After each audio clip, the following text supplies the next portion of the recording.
Hey. You go. I'm Rebecca Gordon. I'm Sylvia Gordon. And on this week's edition of the Weekly Wednesday Wrap-Up, we're going to talk about OEP. OEP and only OEP, so stay tuned. Only. All right, well, first off, I just want to ask, this is a new year. Yes. We've been Happy doing this. New Year. We've been doing this for a year. Yes, our 1 year anniversary. And a lot of you think that we are big celebrities. And we are, right? However, I just want to show you what I sit on. I sit on, as does Sylvia, we sit on boxes so that we look taller. And let's see what We're not sure what's in these boxes. I don't know. Looks like some I still think it's money laundering. stuff. I'm happy that it's not worse. So I was asking, when in our career can we get real chairs? And so Sylvia said when we have 7,000 subscribers. So I'm going to ask all of you, will you please, not that I don't enjoy sitting on this. It's not a GoFundMe. All you have to do is click the button. My feet don't even hit the ground. When we get 7,000, so we're at 4,500 subscribers. We can that get was a 1 chair. year. So if we can, when we get to 7,000, we will splurge and buy real chairs. That's all I want.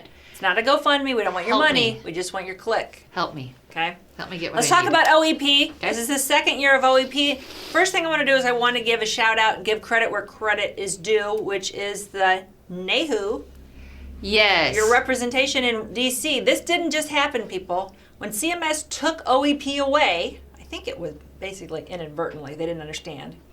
It took 8 years for it to come back. And it didn't just come back because someone said, oh, this would be cool. NAHU fought for 8 years, and they fought using the money that's our dues. So those of you that are not a dues paying member, you're benefiting, your clients are benefiting, and we urge you to please consider helping NAHU, because there's a lot of stuff they need to do.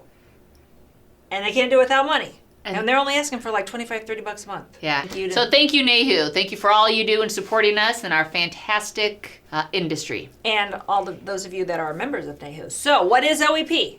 Well, and I also want to say, if you don't know how to join, you don't know how to get started, just go ahead and hit us up in the comment box and we'll get the information right out to you. Right. So OEP, like I said, is not new. We had it for many years back in the day. And for the people that are new to the industry, they thought last year it was a brand new phenomenon. So what does it mean? Because we love acronyms. So it's like all these acronyms, they don't mean anything. PPO, HMO, they don't mean anything. OEP stands for Open Enrollment Period. That's what it means. Open Enrollment Period. What it should be is you have one change if you don't like what happened during AEP. One change. So what should it be?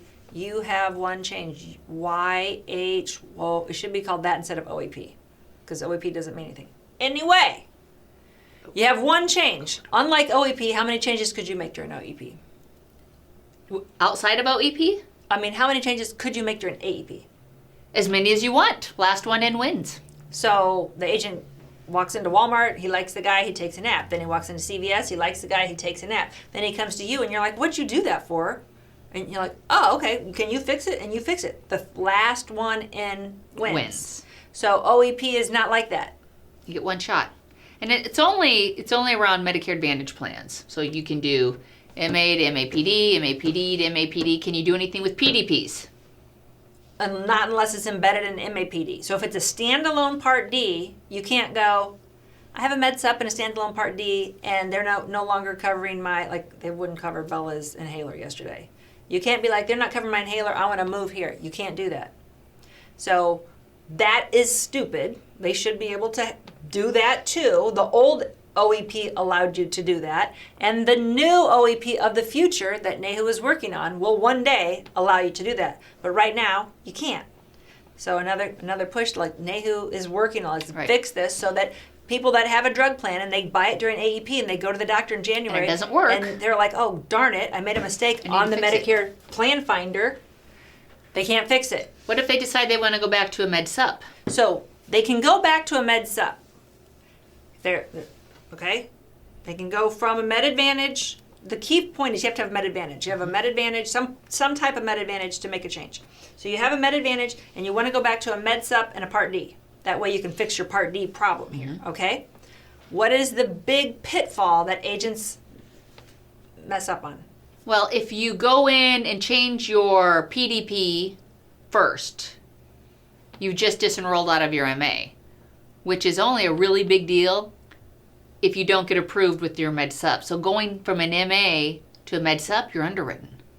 Right. It's not guaranteed. It's not like you're using your trial rights where they have to take you. You could get stuck. So if you go, the PDP is fast. You take that PDP app and you send it in. Boom, your one change as far as OEP is concerned is done.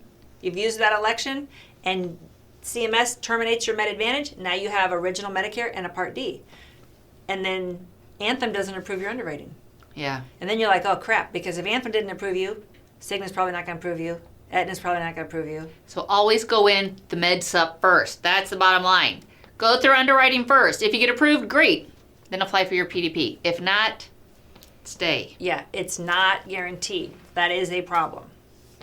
So we all understand, because we do AHIP, and understand that there's no marketing during OEP. Yeah. Then agents call, and they're like, this is so unfair. These carriers, they're flooding the airways and direct mail, and they're still marketing. You can still market. Everybody can market. You can say, everybody that's ready to retire in my community, or I'm a Medicare agent and I'm holding seminars, you can continue to market. You just can't encourage the change. You can't market OEP. You can't say, if you bought a plan during AEP and now you found out your doctor's no longer network, Come or over your to drugs, us. you can make one change during the months of January, February, and March. So you cannot do that in any form, verbal, written, any type of ads that you would do.